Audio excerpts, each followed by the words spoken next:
Chimpanzee, তোমাকে আজ বড় বেশি বিমর্ষ দেখলুম চিড়িয়াখানায়।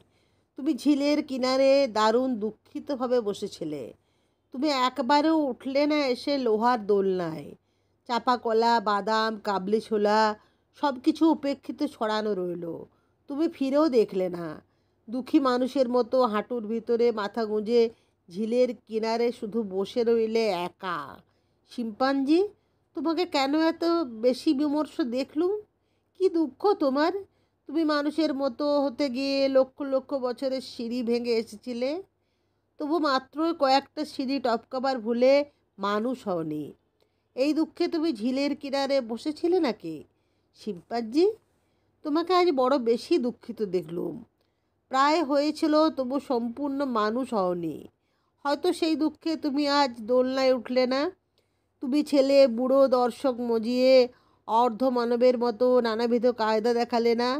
হয়তো দেখনি তুমি, কিংবা দেখেছিলে দর্শকেরা পুরোপুরি বাঁদুরে কায়দায় তোমাকে টিটকিরি দিয়ে বাঘের খাঁচার দিকে চলে গেল।